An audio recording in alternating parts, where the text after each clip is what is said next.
যখন একটা কেক আমরা তৈরি করি অনেকটা সময় ব্যয় হয়, তো সেজন্য মনে হয় একটি কেক তার চেয়ে কিনে খাওয়াই ভালো। কিন্তু যখন কেকটা কেটে খাই তখন এইসব খাটনি কেমন যেন ভুলেই যাই। যাই হোক, কেকটা বানাতে কী কী লাগলো সেটা একবার বলি চলো। কেকটা সত্যি খুব সফট হয়েছিল এবং খেতে সত্যিই খুব ভালো হয়েছিল।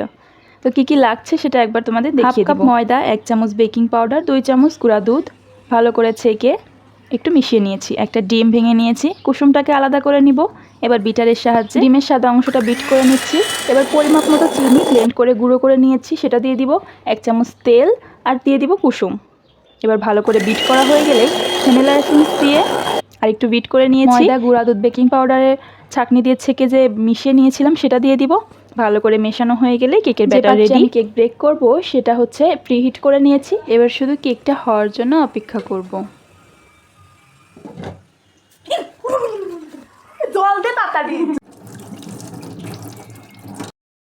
কেকটা বেশ ভালো মতো ফুলেছিল। সব যখন ঠিকঠাক তখন একটা দুর্ঘটনা না ঘটলে আবার হয় নাকি, হাতটা পুড়লো।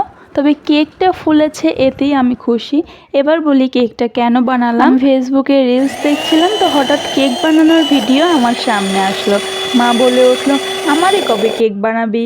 আমি বললাম অন্যার জন্মদিনের দিন। মা বললো, হ্যাঁ সে না কবে। তো দেখলাম এই তো সুযোগ, যাই সত্যি একটা কেক বানাই। আসলে আমি কেক বানাতে চাই না একটাই কারণে, সেটা হলো আমার ক্রিম না ফুরিয়ে যাচ্ছে। আসলে আমাদের এখানে ভালো মানের ফ্রেশ ক্রিম কিনতে চাইলে অর্ডার দিতে হয়।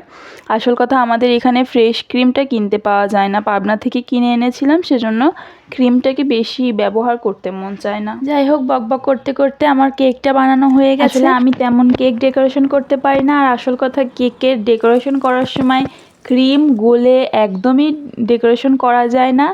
আর এটা ঠান্ডার সময় হয়তো ভালো হবে, এখানে প্রচণ্ড গরম, যার কারণে ক্রিম গলে যায় আর কেক ডেকোরেশন একদমই করা যায় না।